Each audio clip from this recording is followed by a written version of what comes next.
Yeah, thank you so much for joining me tonight or today or whatever time zone you're in. I just hope it's a convenient enough one. I know I can't please them all, but I hope 4 p.m. Pacific Standard Time, which is 7 p.m. Eastern Time, and however else it goes for the rest of the world is a time where you can maybe join me live. And if not, then there are always the reruns. So tonight's topic, life after narcissistic abuse. Well, it depends. It really depends.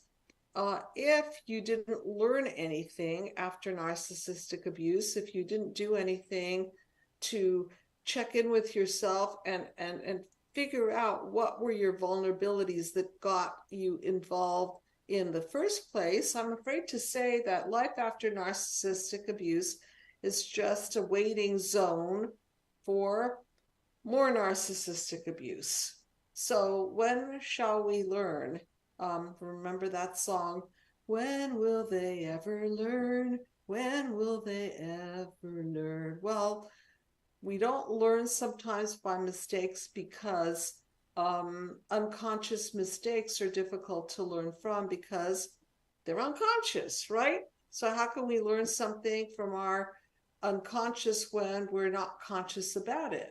And that is why I designed this mind map, and that is why I created a pathway to healing so that we could take the unconscious and lift it up, expose the darkness so that you now no longer have to be a sucker for your wounds from the wounds of your past. So let's take out this mind map, which is a pathway I created to heal from childhood wounds, particularly narcissistic wounds, and let's go over the whole thing. So look at the first 3 rows. They represent your past, your wounds of childhood, how you reacted to them, and what you encoded in there. What wounds do I talk about? Mostly wounds of verbal abuse, sexual abuse, physical abuse, emotional neglect, controlling, smothering. Narcissistic abuse, which is the wound of growing up with parents that are apathetic and they don't put your needs first, and then you end up being injured because you don't feel like you're important enough, lovable enough, good enough, pretty enough, smart enough, and all of those horrible core beliefs that then ruin your life. So especially if you've just come out of a narcissistic relationship, what you've just come out of is usually a re-injury of your childhood. So not only were you kicked in the butt in your childhood years, but now you enter the same gates of hell with a new relationship, whether it be a new love partner, husband, wife, boss, friend, anybody, and now you're finding yourself in the same what the Freud situation. And this is what's going to happen after narcissistic abuse unless you heal. I don't think people really get this. I think that they think that they can outsmart the system gone wrong.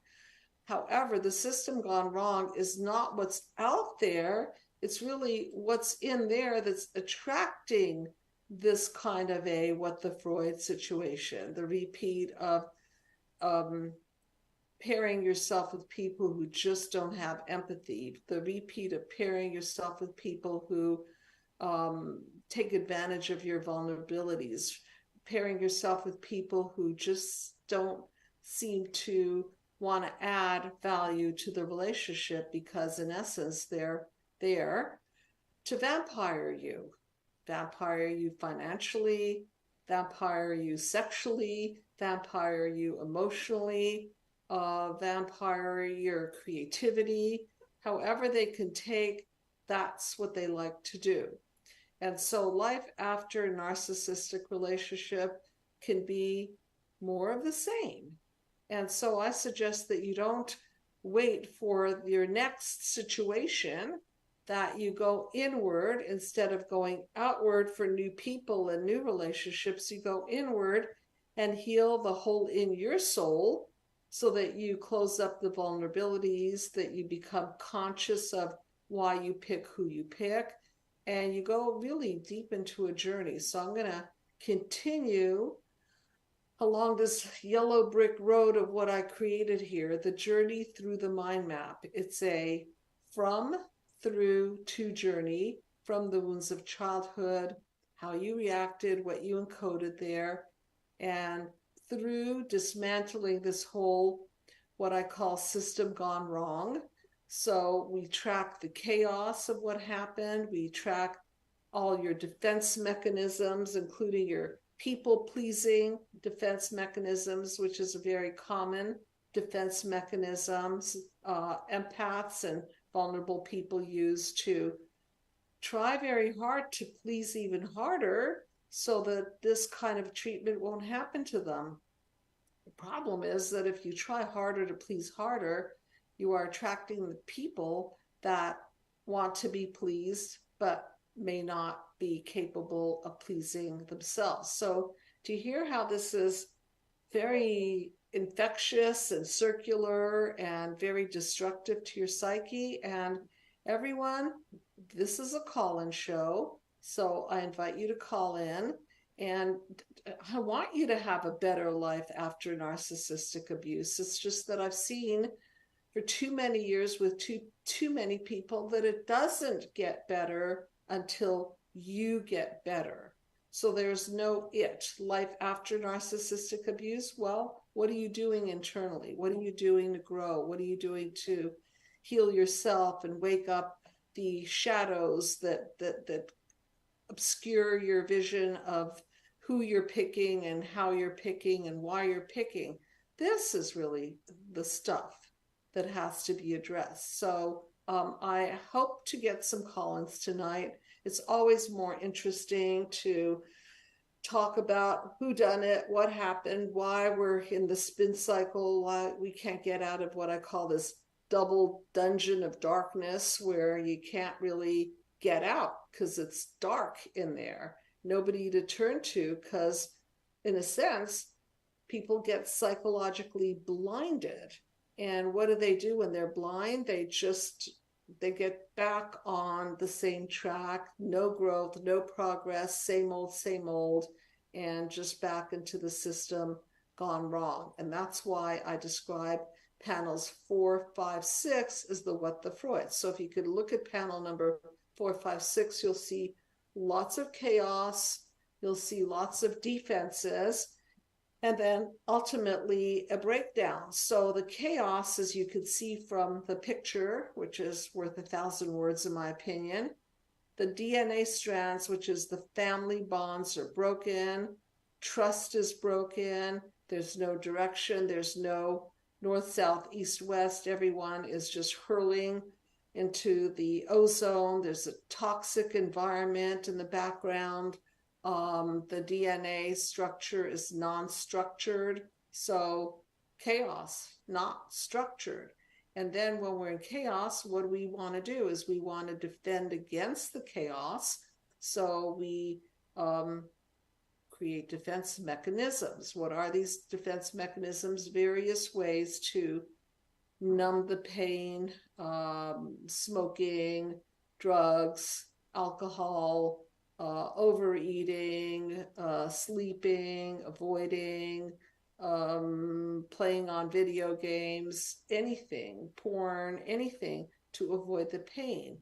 And then these defense mechanisms don't really defend. They just keep you in a temporary, another kind of psychological prison, because now not only are you in a psychological prison of the situation, now you're trapped in a defense mechanism. So maybe you're now unfortunately addicted to alcohol or drugs, or eating too much and ruining your body, and your blood sugar levels are climbing high. So could you please understand and connect the dots that a system gone wrong is the outcome of not healing? So look at panel number 6. If you don't heal, there's no way you can keep the system going. So panel number 6 is the breakdown, breakthrough panel. And in therapy, we look forward to this panel, not because it's too much fun, but because it's an opportunity to break through. And thank you so much for calling in. Hi, what name would you like me to call you by?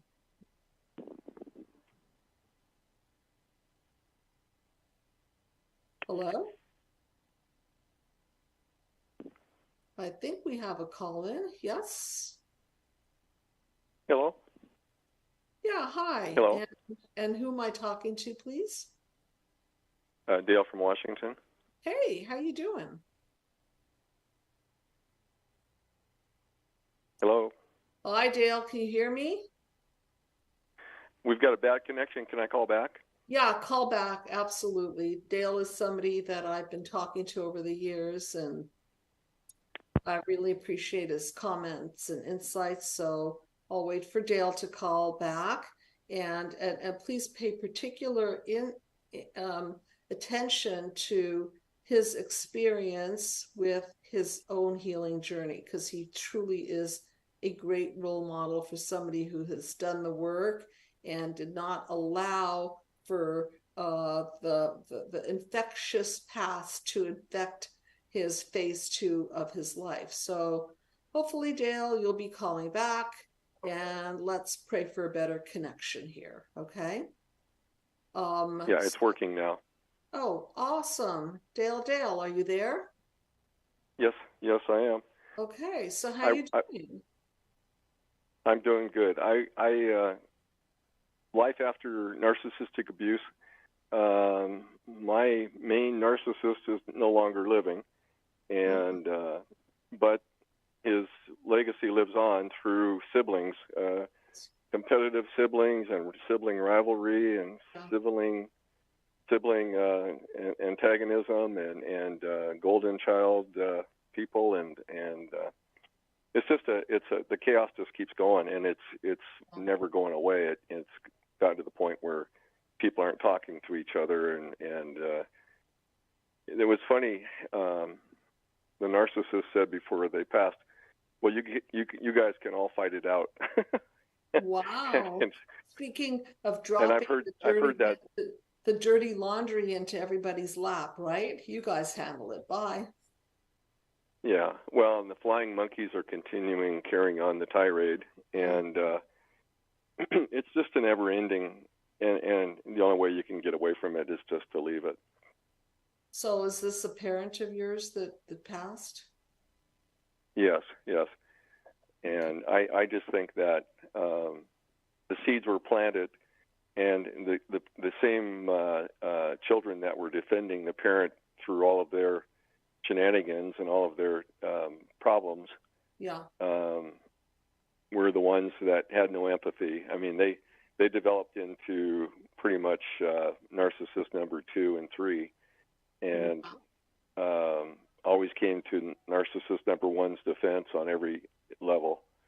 And and now it's the family is split, and it's gotten so chaotic that I've got a sister, a lost child sister, that just doesn't want to even be involved because it drives her to levels of anxiety, and she just says, I can't deal with it, so she's gone, even though she's not part of the problem. And then the narcissistic ones, the golden child and the hero child and stuff, who stayed on the narcissist side at all levels, they just continue the tirade. It's just ridiculous. So let me ask you this. Who were you in the system? Were you the golden child? Were you the scapegoat? Were you the lost child? How do you see yourself? Middle child. Let's see, we had a hero child. I don't know what the second child was. Kind of got away and escaped. Another golden child, and then a lost child. I think I was neutral. I kind of tried to. I was a peacekeeper, fixer, people pleaser. Oh, people. I was the guy trying to patch it all together and protect my mother from my father's narcissism. And the result, as I got older and became more defensive in that regard, became somewhat of a what was the one you used? The castaway or the whatever, but it was too strong to really be put into that level. My particular situation really wasn't where I was going to turn to drugs or alcohol or anything. I just got more defensive, I think, and stood up and stood my ground. So I talked on other episodes about how narcissism is made, and the two ends of the spectrum that I usually talk about is children who are extremely spoiled and they wear the golden crown, versus children who are emotionally neglected, and both of them develop these narcissistic defenses or some kind of a people-pleasing type of defense. So with your siblings, do you think that they were overly spoiled and raised to be entitled, or were they totally neglected, or maybe a combination of the both?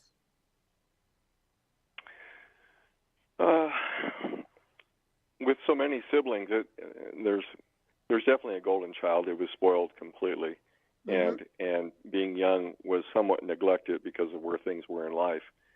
But when they threw tantrums, they got whatever they wanted, and then they were gleeful about it and gloating about it, and the Cheshire grin. They were the ones that always tried to get other people in trouble, and even you come home and they accuse you of something that took place at the house, you didn't even know what it was, and all of a sudden you were in the doghouse because you were guilty without any proof of it, of something having, that the golden child did. Maybe they broke something of value or something like that. Oh, he did that. I don't know what you're talking about.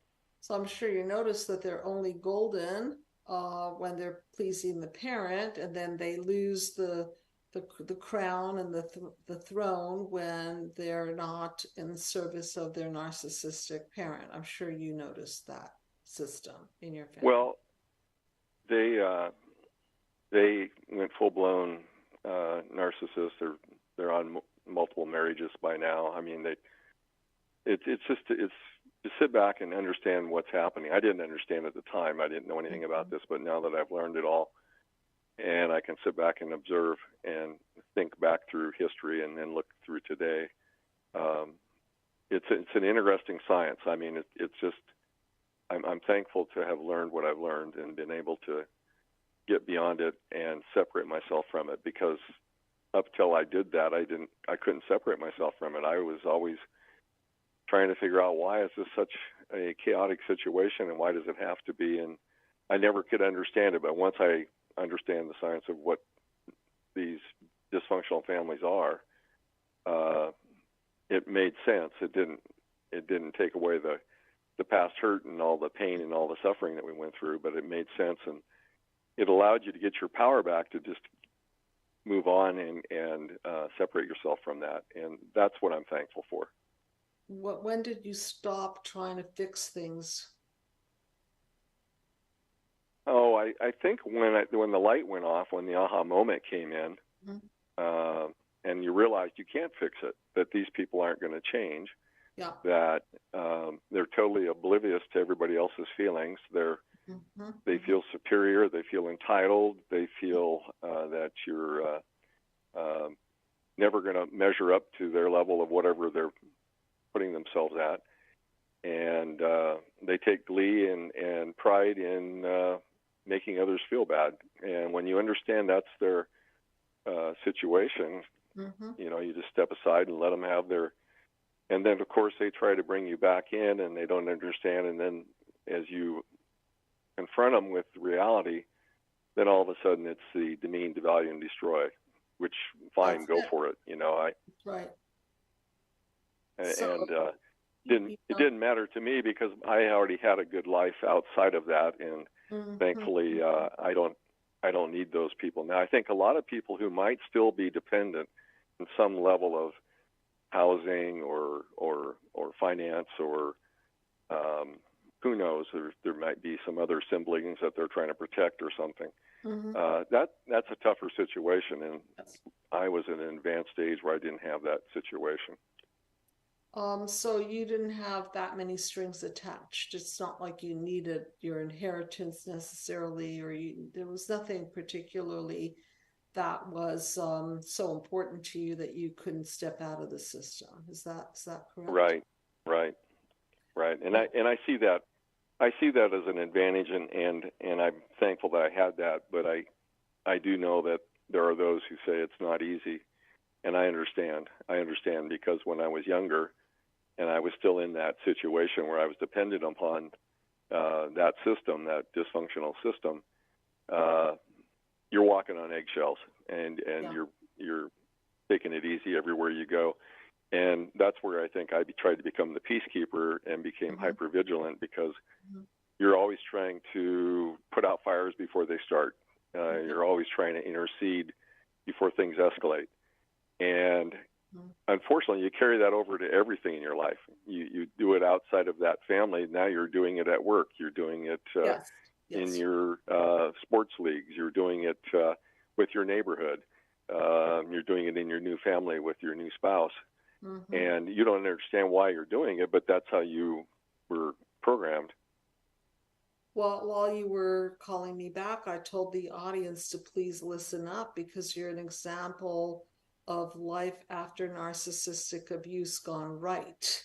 Okay. And so you and I know, and many people who've been watching me and other YouTubes and reading about it know that not only is it not enough that the parents die physically, that blueprint inside of the person that's been psycho-inherited, that's the thing that has to die.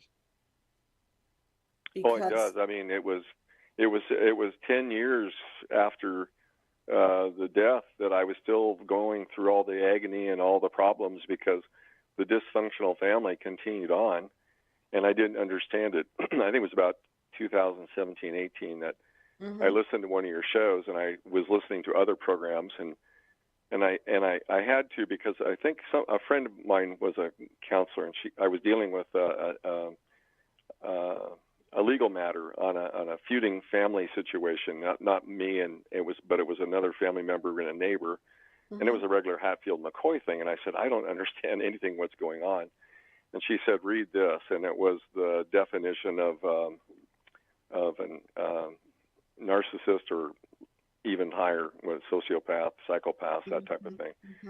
And as I was reading through that definitions of all that, I go, oh my God, there's my family. So I started identifying all the parts and pieces, and that's when I started studying this more. And I was listening to your show back in the day when you and Walt were on, and I had an aha moment, and I thought, whoa, this all makes sense to me now. And it was the light turning on that instantly relieved all my stress and all my pain, and I just wanted to learn more and more. And the more I learned, the more power I got back, the less I was affected by it. And I think that's the benefit of your program. A lot of programs keep you in counseling forever, and I think what you're trying to do is take you step by step through, baby steps up through the past, all the way through the chaos, and then understand where the exit door is, how you can get out of all that. Yeah, I look at it as a pathway to healing that I've created that's really basically easy to follow. It's not an easy process by any means, but it makes logical sense, because what I'm trying to do is align people's logic and psychologic, because the psychologic is the one that's warped. The psychologic is the one that's responding to being in that double dungeon of darkness and having a cracked lens of perception. And we're trying to take this cracked lens of perception, heal it, so that you can see psychologically straight. And that's in essence what the mind map is doing, is straightening out the system gone wrong, releasing psychological poisons that are stored up in there for years and years, and maybe even multi-generations, because what we don't want to do is pass it on to the next generation. So, you know, the big takeaway here is that it's not enough that your family disappear on you. That's not going to do it, because it's an inside job. If you're still holding beliefs that you're worthless and you're unlovable and you're powerless and so on, we got to get in there, because no matter what you do out there to try to avoid narcissists or negotiate with your family or fix your family or make them better, it's only by straightening out your internal blueprint that's going to determine whether life after narcissistic abuse is a shifted life or a SHIT kind of life. It can go either way. And the more we don't learn and the more we stay in the dark, the more we are doomed to, unfortunately, repeat the past. And what do you think, in essence, you can tell people that you learned that was this kind of an aha moment or some kind of a new way of seeing things and boundary set that pretty much ensured that you not go back and reinfect yourself? Well, in addition to learning what was happening around me and within the dysfunctional family, and to learn about those types of narcissistic people and their lack of empathy, their sense of entitlement, superiority, and how they actually take pleasure in causing pain and consternation in other people, I had to learn what my role in it was. Why was it that I was allowing it to happen? Yeah. What role did I play? And when I learned what role, and I think they do label family members in these families, like the lost child and the scapegoat and so on. If you figure out where did you fit in, and I saw where I fit in, and I saw what I was doing, and I thought, okay, I did that in reaction to my situation. I've removed myself from the situation. Why do I allow other people? Why do I react? And what happened was I learned not to react. I learned that I was free of reaction and that I could just live my life. And as those things happened around me, I'd say, doesn't involve me. It doesn't bother me. Those people are having their fun in their games, but I don't need to be a part of that. And when I learned that, that was my aha moment, was I didn't need to be a part of that. And it wasn't just leaving the bad people behind, because you're always going to run into these people at work. You're going to run into them at churches, wherever you go, neighborhoods. Right. But you have to identify them. And when I could quickly identify those situations happening and realizing that, hey, they have no power over me. Words are just words. And I'm perfectly free to be myself. And the other thing was, who was I? Now I had the freedom, and this was a new awakening, is I had to find out who I was and what I wanted out of life and what my strengths were. And that was an awakening. So it's the learning not to react, and then learning what your role was, and learning who you are, who you want to be, that you've never allowed to be because you weren't allowed to have a voice. You know, you are speaking also to something that I'm more and more aware of, is that when you're the people pleaser trying to fix the system, you have a job, right? That's your mission statement. I'm going to fix this. I'm going to rescue people. I'm going to enlighten people. Okay. And so when you stop doing that, I would imagine that it's very disorienting, because then you're kind of out of a job. Like, okay, so that didn't work. That was a Sisyphus kind of exercise. And if any one of you remember the Greek myth about Sisyphus, he kept rolling the big, huge rock up the hill, and every time he would roll it up, it would roll back on him, and there was no progress being made. That's kind of like trying to fix the narcissistic family. You're just always pushing up against the grain. It's not making a dent in fixing things at all. On the contrary, it's just crushing you, rolling back on you. And so What was that feeling like when you knew that you had to shut down that process? And it, kind of like, Oh, it was like coming off of. I would imagine it was coming off from a being like trying to break an addiction. yeah, Um, yeah, you were always the first to want to raise your hand to help, and you were always the first to show up and the last to leave. And I even had people say that, and I took great pride in being that kind of person, but it was exhausting, and it was never always rewarding, because many times you would go out and completely exhaust yourself financially, with your time, with your family, whatever you were doing, and try to please others, and it was never appreciated. And that was a big letdown. You'd get that's where the anxious depression or the anger would come out, that nobody even appreciated what you were doing, or they would say, well, that wasn't that special, or that wasn't that good. And you were the only one that showed up to do all the work, and they didn't even care, And so when I realized that, and many times you volunteered and did things, people didn't even want you to. You were there helping, but they didn't even want you to be there. And when I finally woke up to that, and I was able to just relax, oh my gosh, that was a big awakening of, hey, what do you want to do? What would you like to do today? What would you like to work on? What are your interests?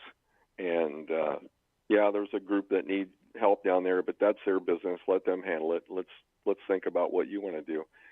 And that's been really, really good to get your own life's affairs in order, and that's been a really good thing. So I was just saying this in a therapy session today, as a matter of fact, that when you stop filling the cup of other people who have that deep hole in the soul and drain and vampire you, then you start turning attention toward filling your own cup. And that's when the real progress is made, because you're not wasting your energy. You're filling and fulfilling yourself. And it sounds like that's what you've been doing ever since. You're not wasting your time on people who are going to bleed you out. You're not wasting your time on people who are non-appreciative, and at the end of the day are going to demean, devalue, destroy, and discard you anyway. And so it's like you're now investing in the right investment. The people that want to vampire off of you, they never go away from every angle of life. They're out there. And you just have to, and that's in a constant alertness. You have to be aware of it, but you can't be distressed over it too much. You have to, and I think that's a big thing that's happened more recently is I don't get triggered by a lot of anything. It's almost like you're observing it, and you can almost see it in a humorous fashion, because you see people trying to stir up something, but it doesn't go anywhere. It depends on who's doing it. Now, if I see someone falling for it and they're going to fall in the trap, I might pull them aside and say, hey, watch that person, and here's what they're doing. Because I do try to, and this is something that's a little bit disconcerting. I'm sure you find this out too. You try to help people to keep them out of those vampire traps by giving them the knowledge and awakening them. It's not always easy to do. It's some people don't want to. They're happy to be a victim and to continue on in their life, and that's sad. But eventually, you have to let go of those people too, because you just don't want to let them drag you down by trying to help everybody. So you're 100% right. Yeah, would I like everybody to learn this stuff? Of course. Do I want to have people live in a better world and play a better game of life? Of course. But, like you, I've learned that I can't force people. I can't convert people to this way of thinking. And sometimes you have to just let people break down so hard that they don't have anywhere to go but further down, or break through and try something different. And you can't talk people into this kind of thing. They have to be, in some sense, desperate for a new way of being and a new way of seeing. And you're right, logic doesn't always work. And so sometimes I myself am surprised, like, wow, you guys, I've been teaching this for over 10 years. How come everybody doesn't want to wake up and see it and stop the what the Freud? But yeah, some people don't. Some people will. They're stuck in a pattern. They feel comfortable in that pattern, right? And anything that takes them out of it is a threat to them. And they see it. They cover their ears and they cover their eyes, and I mean, they just don't want to. Don't talk to me about this stuff. I just don't want to, and they get all panicky about it. And you say, okay, just wanted to make you aware that you can change things if you want to. I wrote a song about, maybe a year ago or so. There's a piece of me that always wanted to write rock songs, and I'm definitely not great at singing or playing musical instruments, but I wrote this song called Dirty Fishbowl. And one day I'd like it to play out and have somebody do the right thing with it, like put a good voice to it and put good music to it. But the theme of Dirty Fishbowl is that we're all swimming in this dirty fishbowl and we are in muddy waters, but we don't want anybody to change the water because we're used to it. So the chorus line is, I'm used to it, don't bother me. Don't point out the dirty water.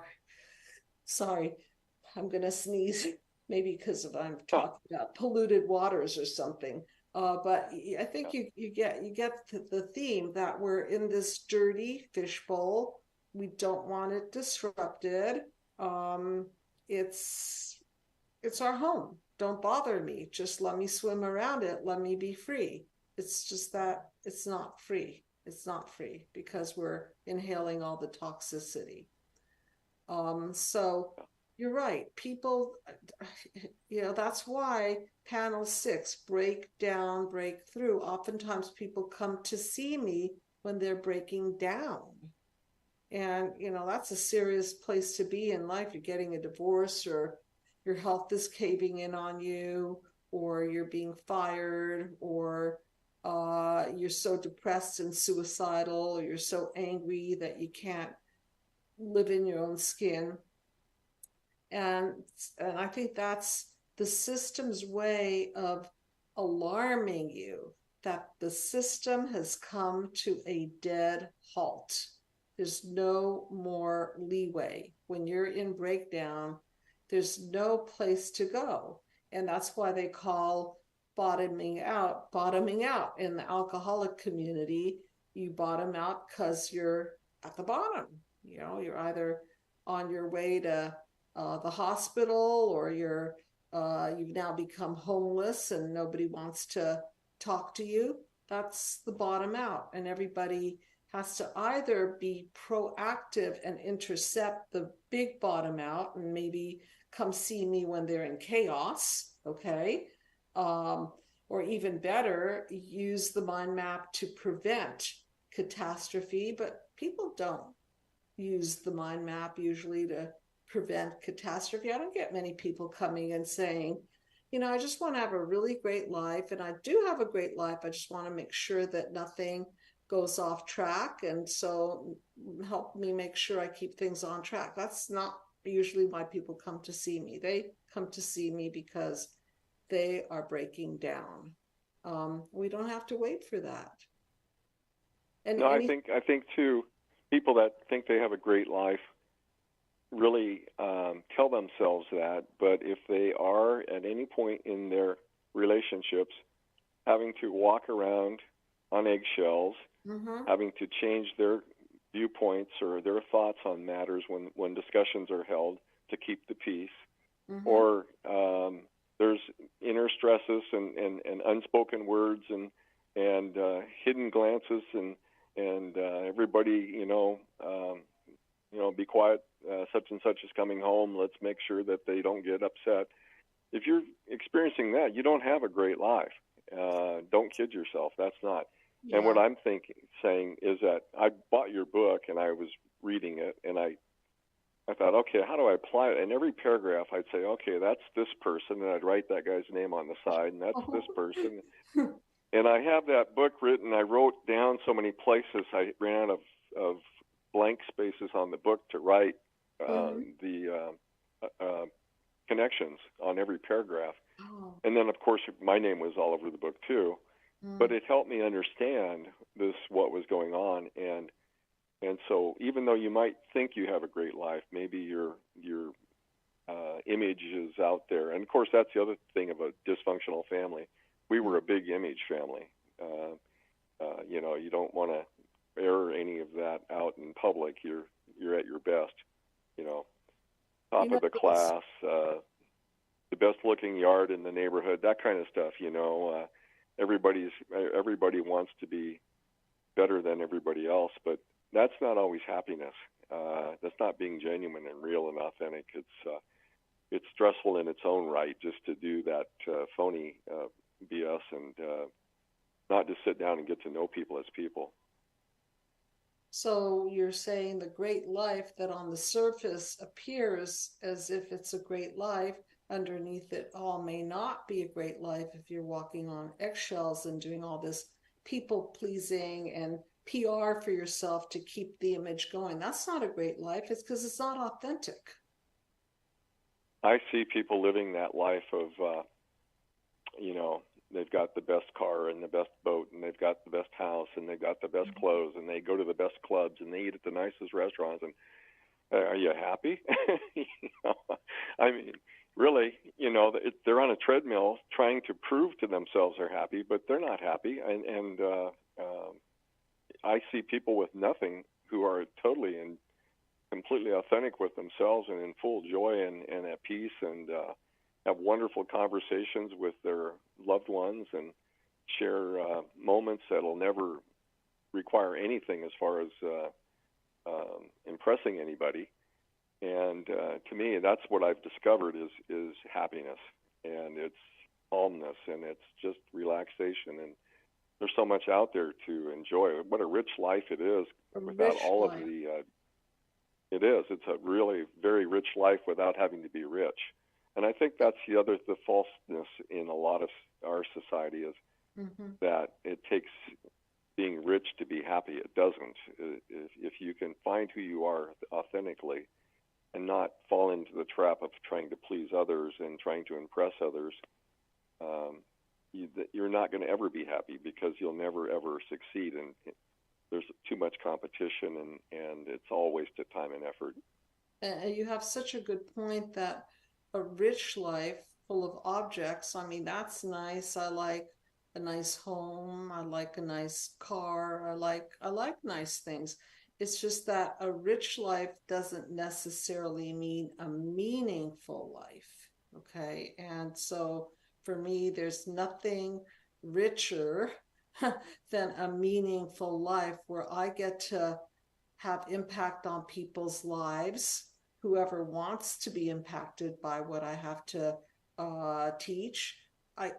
You know, I'm in a position to do that. And to me, that's very, very meaningful. Or just to spend time with my family and my grandchildren and connect with them, or connect with my animals, or whatever I'm doing that gives meaning, connectivity, opening my heart, creating more intimacy.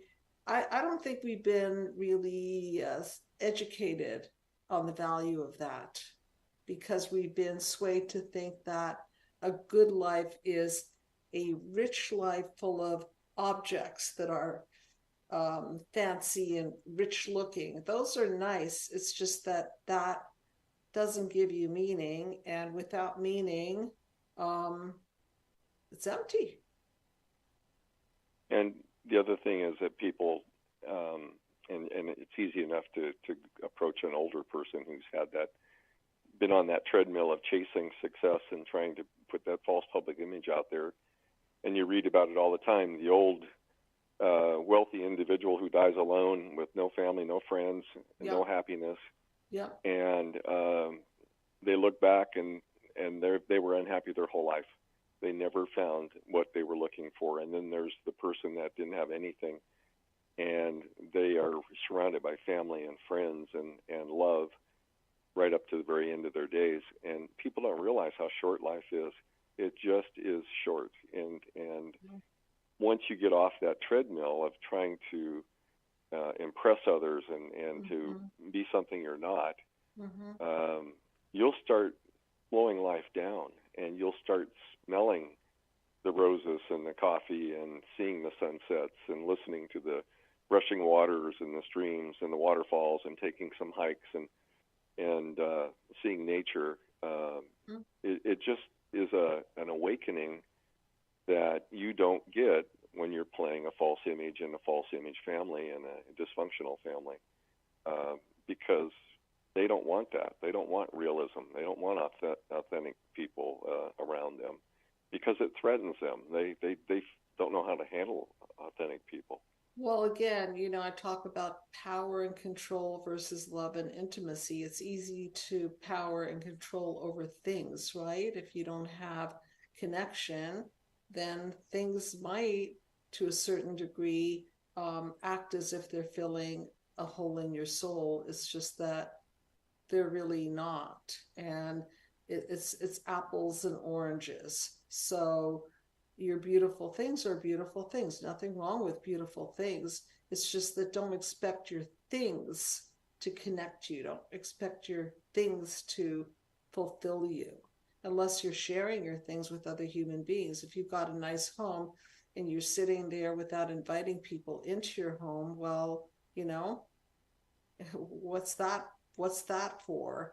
Or if you've got people in your life that are vying for attention and competition, and you're trying to outdo them or be part of them, and you're running that game of life of trying to connect with people who are not able to connect, well, what's that good for? So I think we need to talk more about having a rich, meaningful life, a life where we create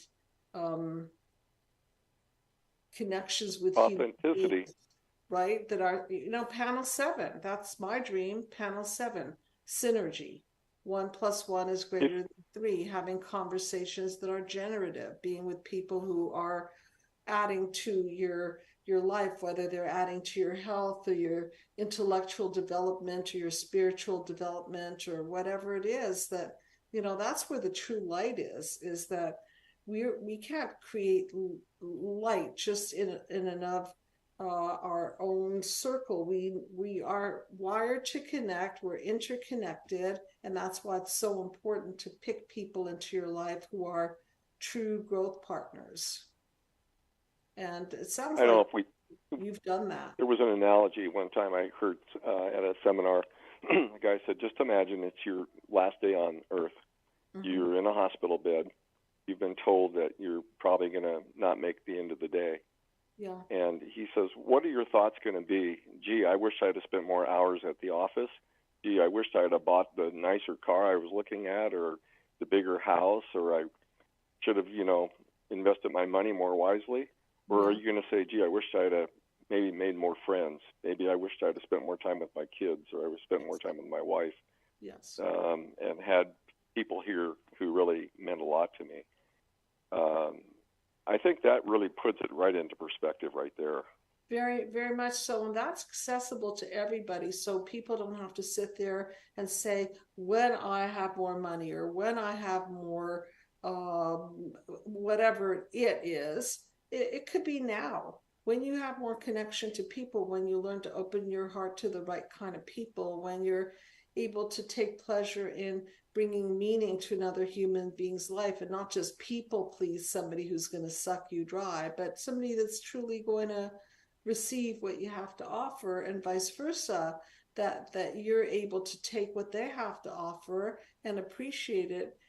That's I think that's when people are going to get it, that this is totally in their hands right now. There's nothing to wait for. So if you're sitting there thinking, I don't have enough, I don't this enough, that enough, well, okay, so then put your energy into the meaningful parts of your life, your children, the nature around you, your family, your pets. I'm very connected with my dogs. People know how I'm such a big dog lover. Anything that's going to really open your heart and give meaning to your life is where I'd like to see the human race invest themselves. That would be very refreshing. And if you can, learn more about this subject and learn more about yourself, and then help others who are struggling. Yes. I think that's the thing that I feel good about on these phone calls, is that I feel like if anybody's listening and they can get something out of this, I hope they do, because I certainly know I suffered many, many years. I know. And you know, you're on the other side of it. And I really love when you call in, because people need to hear that there's somebody out there, you and others, who have decided to pull out of the system, make meaning in their lives, and not identify with the old system gone wrong, but rather identify it, and then shift their whole way of seeing themselves in the world in a direction of what I came to in the conversation about meaning, and having a life full of interconnection, and people that are synergistic with who you are and where you're going. Anything else? I think you can do it in baby steps. I think it's scary. And like I said, if you're dependent, or you're in a situation of dependency, and you're under the thumb of the people that are tormenting you, but start by learning who you are, learning who they are, and learning this dysfunctional family situation. Learn all the roles that everybody are playing, so you can identify it. And put those little names in the book. And by the way, everyone can have a free copy of my PDF. And if you want to put your little names and identify the players in your life, print it out, or easier yet, get a copy off of Amazon and mark it up and write all over it, and refer back to it and see where you're at a year from now. But you've done it, Dale, and people could do it in small gradients. It's not going to happen overnight. But back full circle to life after narcissistic abuse. Hopefully it's a life that you are now, you're now more aware. You've paradigm shifted into seeing things much more clearly, and that you're further and further away from repeating the past and completing those horrible blueprints that you psycho-inherited. That's the stuff that needs to die. Exactly.